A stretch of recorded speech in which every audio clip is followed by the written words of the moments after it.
Trebuie ca școlile să-și dezvolte o relație cu ONG-urile, astfel încât să înțeleagă reciproc ce activități are în plan în viitor atât școala cât și ONG-ul.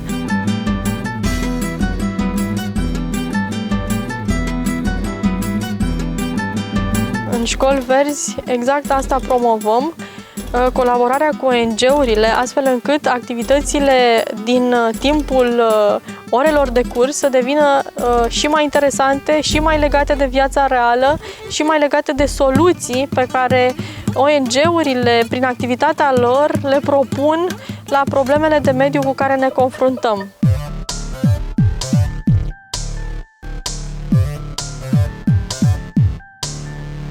Asta e o zonă de food forest, unde scrie foarte multe plante, pomi în mare parte, dar și plante agățătoare și bostani și plante aromatice. Nu-i trebuie atât de mult. De cât timp colaborați cu Ionuț și cu Asociația România în Tranziție?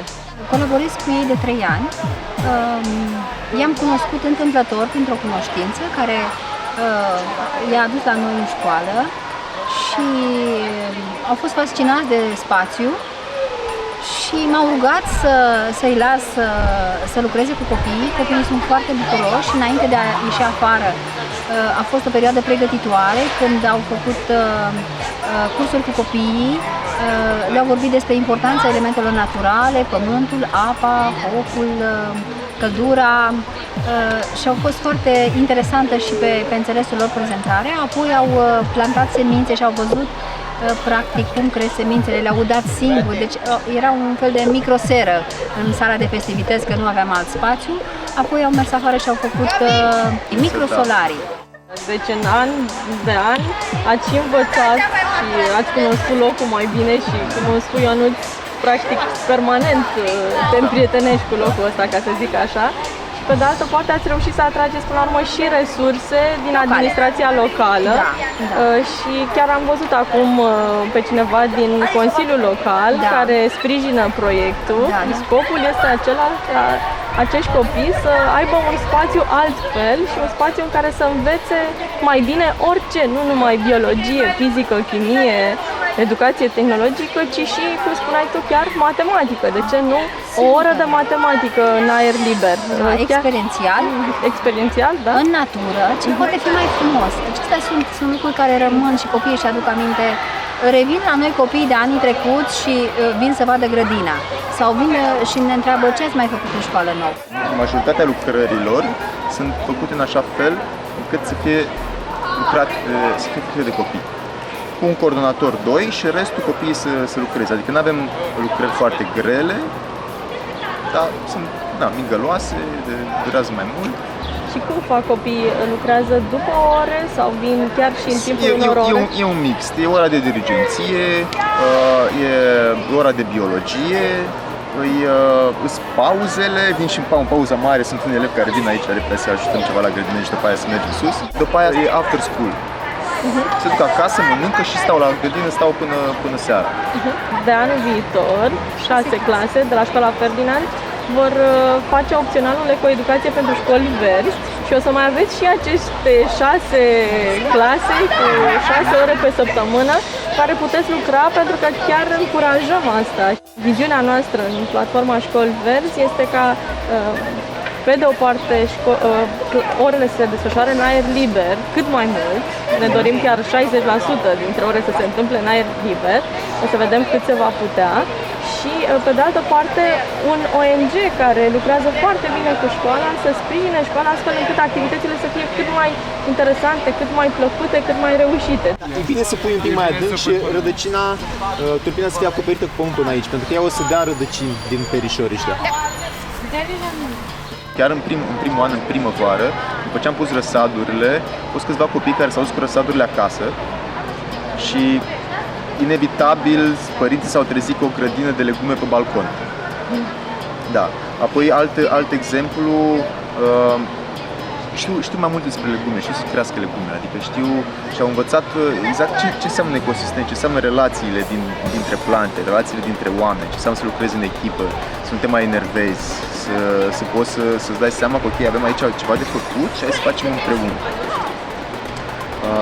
beneficii. Am activat comunitatea. Toată comunitatea e interesată de proiectul ăsta și toată lumea vrea să reușească, știi? Și asta e foarte interesant că sunteți într-un cartier de blocuri, un cartier care este un mic spațiu verde, dar destul de mic față de densitatea de populație de aici. Cum reușiți să faceți loc unei activități propuse de un ONG? Toate spațiile care sunt oferite altor activități, ONG-urilor, sunt pentru că și ele vin către copii și practic ei vin către copii făcând educație, fiecare cu ce știe să facă, și este un schimb permanent și un schimb benefic de ambele părți. Și eu așa înțeleg lumea. Fiecare să ofere ce are și ce poate și ce știe cel mai bine. Și așa învățăm toți. Și copiii sunt foarte fericiți pentru că ei sunt tineri și au mai mult impact asupra lor, sunt dinamici, se coboară la nivelul lor. Dacă ați vedea în pauză cum întreabă, a venit Ionuț, astăzi ce facem în grădina? Deci este uluitor cât de frumos s-au îmbinat lucrurile și e foarte bine că este așa. Așa cred că trebuie să fie. Pe lângă ce se întâmplă în grădină, se mai întâmplă și alte activități. Sunt cercetașii României care au avut iarnă cursuri și acum ies afară, spre exemplu. Știu eu, sunt cursuri de dezvoltare personală, de orientare pentru copii de clasa 8-a. Și un festival de teatru, știu că săptămâna viitoare, da. Vom fi la 6-a ediție și este cea mai mare ediție de până acum, ca număr de înscrieri și ca număr de trupe. Și creștem așa parcă în fiecare an.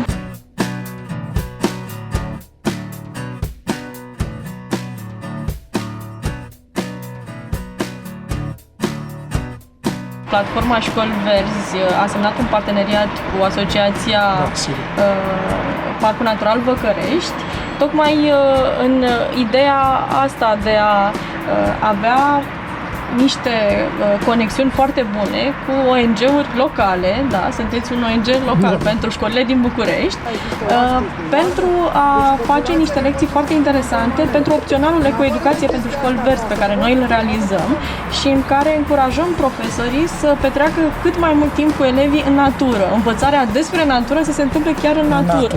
Da. Și să ne depărtăm un pic de aspectele pur teoretice și să încercăm să ne apropiem cât mai mult de natură prin contact direct și nemijlocit.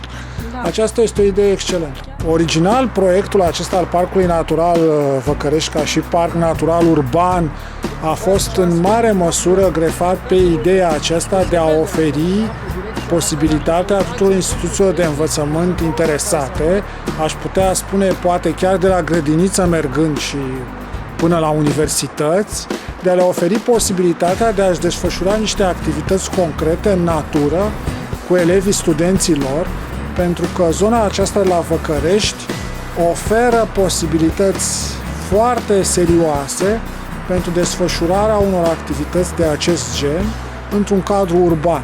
Zona aceasta, deși relativ limitată ca suprafață, vorbim de ceva de ordinea 160 de hectare, este surprinzător de bogată din punctul de vedere al faunei și florei.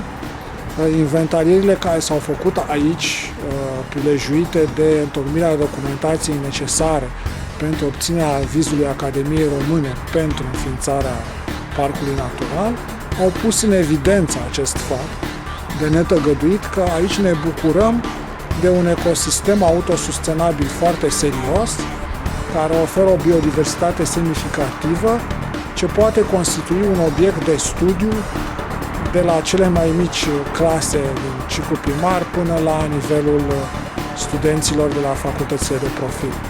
Ideea de parc natural urban nu este o invenție a asociației noastre.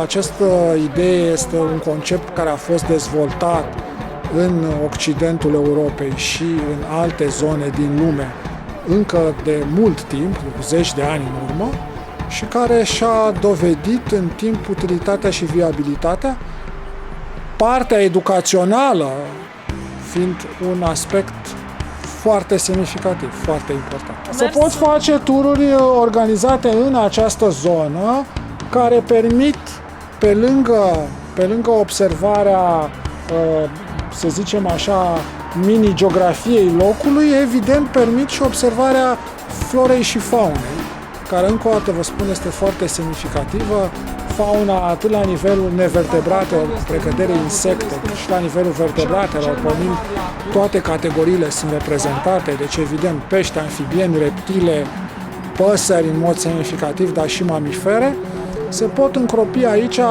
niște lecții, mini-lecții de botanică și zoologie.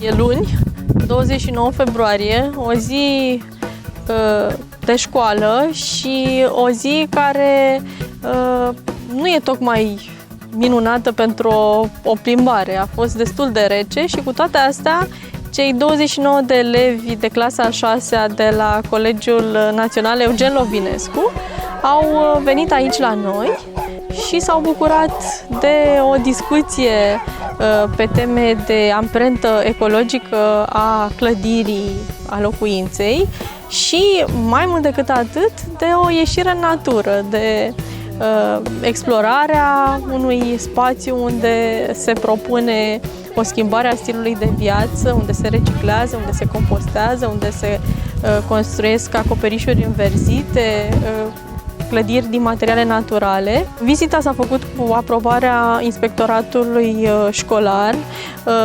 S-a făcut pentru că s-au compensat niște ore în acest fel, dar ideea este că a fost posibil și ne-am dorit foarte mult ca ei să vină acum aici, pentru că ei studiază opționalul ecoeducație pentru școli verzi și au ajuns la capitolul locuință, amprenta ecologică a locuinței, și ne-am gândit că asta ar fi foarte interesant să vadă practic ce soluții există, ce înseamnă o casă eco, așa, în realitate.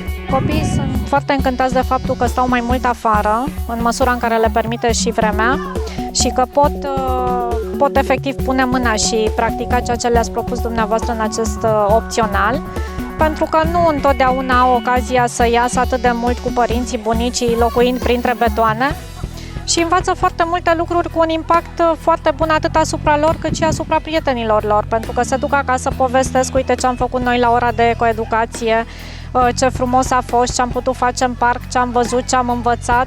Foarte multe informații pe care nu au de altundeva de unde să le ia. Mi se pare foarte important ca elevii să aibă experiența asta a grădinăritului, să se conecteze direct cu pământul, cu semințele, să vadă cum se plantează un copac, cum se pregătesc rădăcinile lui pentru plantare, cum se face compostul din deșeuri biodegradabile. Și mai ales să afle, cred că unul din lucrurile cele mai interesante în ziua de astăzi pentru ei a fost ideea de acoperiș înverzit. Plantele pe care ei le-au pus acum în ghivece vor crește mari și vor ajunge pe un acoperiș înverzit. Mi-a plăcut că am vorbit despre ce înseamnă o casă eco și ecologia în general și că am făcut jocuri în natură. Cel mai mult mi-a plăcut pentru că mi-a plăcut să aflu lucruri noi despre acoperișuri, cum se fac ele și ce materiale se folosesc pentru a le proiecta. Un lucru extraordinar la tipul ăsta de întâlniri este faptul că orele devin de fapt niște ocazii de dialog cu elevii și descoperi în timpul acestor conversații cât de multe lucruri știu ei de fapt deja. Și este extraordinar faptul că îi poți ghida să pună la un loc aceste informații și să-și creeze un nou sistem de a privi realitatea și de a privi exact prin acest filtru al impactului activităților umane asupra mediului. Azi am vorbit despre locuință, dar în același timp am putut atinge și subiecte de tipul unei petreceri verzi și cum ai putea să faci ca petrecerea pe care o organizezi să aibă un impact cât mai mic asupra mediului, atât prin ceea ce mănânci, cât și prin farfuriile pe care le folosești, pot fi de carton, paharele sau chiar și băuturile pot să fie preparate în casă.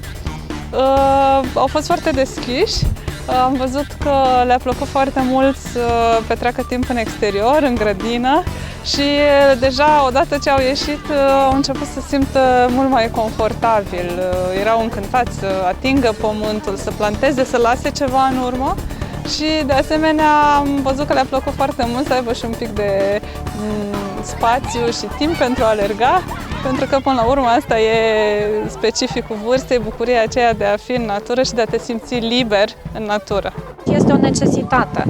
Și cred că aceste colaborări ar trebui să fie din ce în ce mai multe, pentru că nu întotdeauna avem la dispoziție resursele necesare, atât materiale cât și informaționale, de care să ne folosim noi ca profesori în activitatea noastră. Mă bucur că există această simbioză între profesori, părinți și copii, ca elevii să se bucure de activități în aer liber, de explorarea naturii, să înțeleagă mai bine lucrurile teoretice pe care poate le află, să le pună alături de lucruri practice pe care le află prin astfel de activități și să treacă apoi chiar la acțiune și să schimbe ceva.